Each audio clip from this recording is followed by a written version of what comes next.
जय माता जी guys, I hope आप सब लोग बहुत ही ज़्यादा बढ़िया होंगे।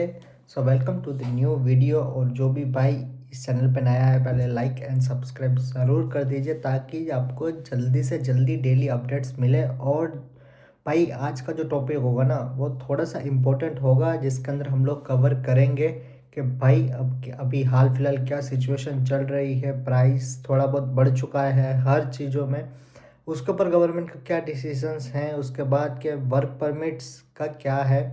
और बहुत ज़्यादा डिले हो रहा है वर्क परमिट्स में। और कुछ न्यू अपडेट्स आए हैं जो कि है सिटीजनशिप के ऊपर, किसको ज़्यादा प्रायोरिटी दी जा रही है। तो भाई बिना किसी देरी के हम लोग डायरेक्ट कंटेंट पे आते हैं। तो भाई प्लीज़ फिर से एक बार बता दे तो सब्सक्राइब ज़रूर कर दीजिएगा ताकि आपको जल्दी अपडेट मिल जाए।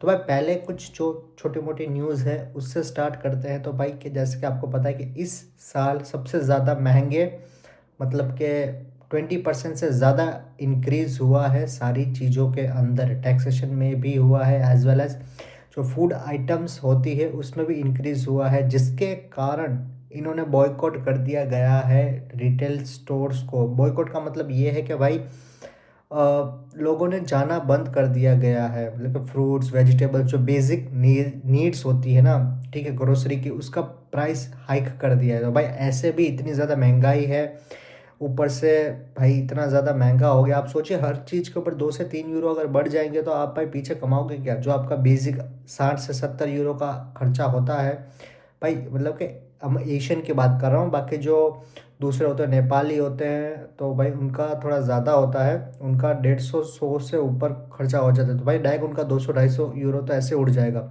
तो इसके ऊपर क्रोशियन पीपल जो है सब लोग एंगेज हुए हैं एक साथ। तो उन्होंने बोला है कि भाई हम लोग नहीं जाएंगे आपके स्टोर्स में लेने सामान। तो इसके ऊपर भी थोड़ी वाद विवाद चल रहे हैं। तो मुझे लगता है शायद गवर्नमेंट प्राइस को डाउन करने की बात चलेगी। इसी के कारण है ना, थोड़ा बहुत क्या है ना कि इश्यूज होते हैं कंट्री के अंदर, क्योंकि ये कंट्री हो जाती है एंगेज। एंगेज मतलब कि सिटीजन्स हो जाते हैं एक साथ मिल के, हो जाते हैं कि भाई हम लोग ये सब नहीं करेंगे, तो गवर्नमेंट को चलना पड़ता है उस हिसाब से। अब इंडिया और दूसरी कंट्रीज़ के अंदर तो भाई है ही पॉपुलेशन इतनी ज़्यादा कि सबको कंट्रोल करना आसान नहीं होता है। और भाई ये भी अपडेट है कि भाई अब क्रोशिया मतलब मैनुअली सिस्टम्स ज़्यादातर निकाल रही है और ऑटोमेटेड सिस्टम स्टार्ट कर रही है। जैसे कि इलेक्ट्रिशियंस जो थे इलेक्ट्रिक थे, ठीक है, इंडिया में भी अब डिजिटलाइज इलेक्ट्रिक मीटर्स लगने वाले हैं। तो यहाँ पर भी भाई स्टार्ट हो चुका है कि इलेक्ट्रिक मीटर्स लगेंगे डिजिटलाइज्ड, ठीक है।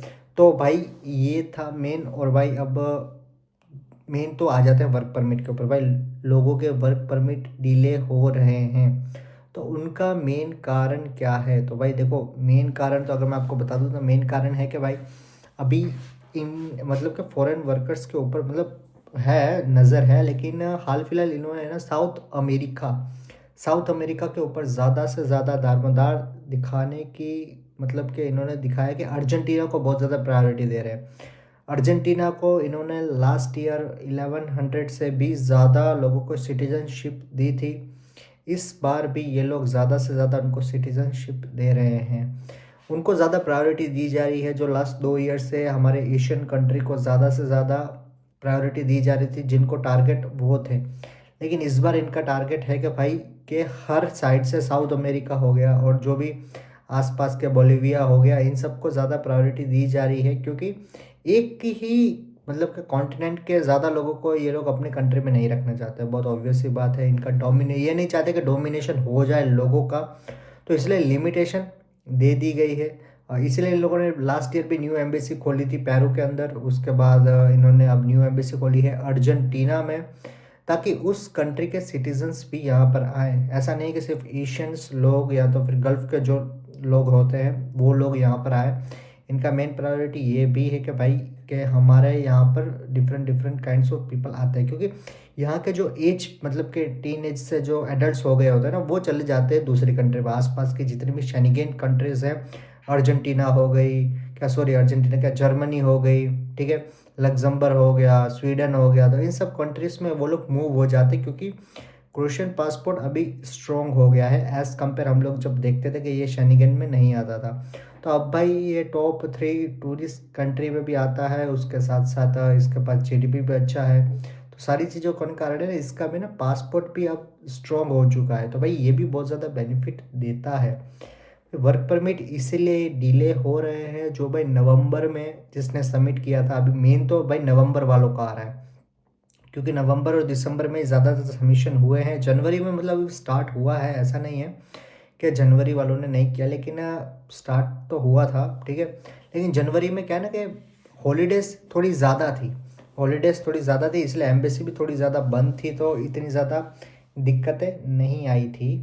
लेकिन अब जिसने भी भाई अक्टूबर में किया था, नवंबर में किया था, ठीक है, तो सितंबर अक्टूबर नवंबर में 3 मंथ वालों को बोल देता हूँ कि भाई फरवरी में आपके चांसेस हैं, फरवरी में चांसेस हैं कि आपके भाई आ जाएंगे वर्क परमिट, क्योंकि डिले हुए हैं। अभी क्या है ना कि बातें तो चलती है इनकी अंदर, मतलब अंदर अंदर बातें कर रहे थे कि भाई जल्दी से जल्दी अब है ना कि बैकलॉग को निकालना है, इसके लिए ना वो एलिमिनेशंस ज़्यादा कर रहे हैं भाई। बहुत सारे लोग बोलते हैं कि भाई हमारे कॉन्ट्रैक्ट लेटर साइन हो गए हैं, तो भाई कॉन्ट्रैक्ट लेटर कंपनी साइन करवाती है, उसके अंदर एम्बेसी का कोई भी रोल नहीं होता है प्ले। एम्बेसी का रोल तभी प्ले होता है जब आपका वर्क परमिट अप्लाई होता है ना। तो वर्क परमिट अगर अप्लाई हुआ है और आ नहीं रहा है ना, मतलब ऐसा नहीं होता कि वर्क परमिट कैंसिल हो जाता है, ठीक है, मतलब कि आपको रिजेक्शन आ जाता है वर्क परमिट, नहीं, ऐसा नहीं होता है। ऐसा होता है कि भाई वर्क परमिट ही आता नहीं है, तो आप सोच लीजिए कि ऑटोमेटिक ही वो लोग है ना लेफ़्ट स्वाइप कर देते हैं, मतलब कि आपको वहीं से रिजेक्ट कर देते हैं, ताकि क्योंकि कंपनी आप फिर से पूछेगी ना हमारा वर्क परमिट का, तो वो लोग डिले करवाते रहते हैं 2 महीने 3 महीने 4 महीने, तो आप ऑटोमेटिकली समझ लो अगर 4 महीने से ज़्यादा आपका वर्क परमिट डिले हो गया है तो आप ऑटोमेटिकली रिजेक्ट हो गए हैं, है ना। वरना आने के लिए तो भाई 2 महीने में तो आ ही जा रहा है, क्योंकि अभी है ना 10 में से 3 लोगों का आ रहा है, ऐसा हो गया है। मतलब कौन से सेक्टर से आ रहा है अगर मैं आपको बता दूं, तो हॉस्पिटैलिटी सेक्टर को ज़्यादा प्रायोरिटी दी गई है और कंस्ट्रक्शन को प्रायोरिटी दी गई है। टैक्सी ड्राइवर्स और इन सबको है ना, ये लोग है ना लोकली ही हायर करते हैं, मतलब वो जो फिलीपींस से लोग होते हैं ना, इनको ज़्यादा प्रायोरिटी दी जाती है ड्राइवरिंग में। मैंने देखा है कि भाई एशियन कंट्री और एशियन कॉन्टिनेंट से और ज़्यादा से ज़्यादा एशियंस है ना, कोई टैक्सी में इतना मतलब मैंने देखा नहीं है। मैंने देखा है कि तो भाई जर्मनी, फिलीपींस, इनको ज़्यादा से ज़्यादा, इजिप्ट, इजिप्ट वाले भी बहुत ज़्यादा है, तो ये लोग टैक्सी के अंदर ज़्यादा होते हैं, है ना। तो ये तो मेन है कि भाई टैक्सी के अंदर जो भी होता है, तो एशियन लोगों को मैंने कम देखा है, मतलब कि ऐसा नहीं कि देखा ही नहीं है, तो कम देखा है 1%, लेकिन 99% तो भाई मैंने इजिप्ट, फिलीपींस, इनको देखा है कि भाई ये लोग टैक्सी के अंदर होते हैं। लेकिन कंस्ट्रक्शन में अगर मैं आपको बता दूँ तो भाई एशियन लोग ज़्यादा से ज़्यादा, एशियन लोग, नेपाली लोग, बांग्लादेशी, पाकिस्तानी, ये 4 लोगों का सबसे ज़्यादा कंस्ट्रक्शन में कंट्रीब्यूशन सबसे ज़्यादा है। और अब क्लीनर में भी बहुत ही ज़्यादा डोमिनेशन हो गया है हमारे एशियन लोगों का, क्योंकि फिलीपींस और ये सारे लोग हैं ना इस सेक्टर में नहीं जाते हैं जितना तक मुझे पता है, क्योंकि ये लोग भागते हैं फिर पोलैंड की साइड, मतलब अगर इनको यही काम करना होता है ना, तो ये लोग पोलैंड की साइड ज़्यादा डाइवर्ट हो जाते हैं। तो भाई मेरा तो मानना ये है कि जिसने भी ये जो प्रोफेशंस मैंने बोले हैं उसके अंदर अगर अप्लाई किया है, तो आप फरवरी के मिड तक आप वेट कर सकते हैं। मतलब कि वीज़ा ग्रांटेशन, मतलब कि जिसका वर्क परमिट आ गया है ना, तो आप ये सोचिए कि भाई मतलब ग्रांट भी हो ही जा रहा है, मतलब रिजेक्शन रेट तो हो गया है ज़्यादा से ज़्यादा 5%, मतलब कि 95% तो सक्सेस ही हो रहा है, क्योंकि लिमिटेड चीज़ें आ रही है, मतलब लिमिटेड वर्क परमिट अप्लाई हो रहे हैं, तो लिमिटेड वीज़ा ही अप्लाई हो रहे हैं। मुझे लगता है शायद मार्च के बाद ये लोग ज़्यादा से ज़्यादा मतलब अपनी जो न्यू कंडीशंस हैं उसको मायने करेंगे, इनको लागू करेंगे, तो ज़्यादा से ज़्यादा ये लोग अपडेट हो जाएंगे। क्योंकि सीजनल वीज़ा जो बंद होने की बात चल रही थी ना, तो मुझे लगता है शायद मार्च में कुछ न्यू रूल्स रेगुलेशंस निकालेंगे, ताकि क्या है ना कि जिस जॉब स्पेसिफिकेशंस है ना उसके ऊपर अगर वो लोग टारगेट करेंगे ना, जैसे कि अब वेयर हाउस की जॉब थी, है ना, तो वेयर हाउस की जॉब ऐसा नहीं कि बंद हो चुकी है, लिमिटेड है, मतलब लिमिटेड मतलब पहले ही इतने ज़्यादा लोग हैं कि अभी उनको न्यू हायरिंग की ज़रूरत ही नहीं पड़ रही है, इसलिए उनकी वैकेंसी ही नहीं आ रही है। तो जैसे फूड डिलीवरी वालों का भी टोटली मतलब अब तो शायद मुझे लगता है शायद बंद, मतलब कि अभी वैकेंसी ही नहीं है, क्योंकि जो एजेंसीज थी उनको ही बंद कर दिया है। मतलब कि कुछ एजेंसीज ने इतना फ्रॉड किया है, इतना फ्रॉड किया है कि भाई आप मतलब कि अंदाज़ा नहीं लगा सकते हो। 4,000 यूरो, 5,000 यूरो, 6,000 यूरो उनके पास से ले लिए, यहाँ पे बुला भी लिया। उसके बाद भाई उनको निकाल दिया। ठीक है, तो ये सारी चीज़ें यहाँ पे बहुत बहुत ज़्यादा हुई, जिसके कारण के पिछली बार भी बोला था कि भाई के कुछ जो लॉज निकालेगी गवर्नमेंट, तो उन्होंने बोला कि भाई हम लोग इन सबको ब्लैक लिस्ट करेंगे। गवर्नमेंट ने सीधा ब्लैक लिस्ट कर दिया, मतलब ब्लॉक कर दिया उनको। जो टैक्स नहीं भर रही थी उनको ब्लॉक कर दिया, जिसने ये सारा घोटाला किया है उनको बंद कर दिया। जो रेटिंग थी ना, बहुत सारी कंपनीज ने अपनी रेटिंग मतलब पैसा पूसा दे के ये सारी चीज़ें करके भी रेटिंग बढ़ाई थी, उनको भी बंद कर दिया। आप बहुत बहुत बार देखोगे कि आपकी कंपनी की रेटिंग आ रही है A++। ठीक है, लेकिन उस कंपनी का अकाउंट है वो ब्लॉक है ना, उस कंपनी के ऊपर लीगल चार्जेस केसेस भी लगे पड़े हैं। तो भाई ये मेन मुद्दा आ रहा है, ये आ रहा है इशू, सॉरी ये आ रहा है इशू।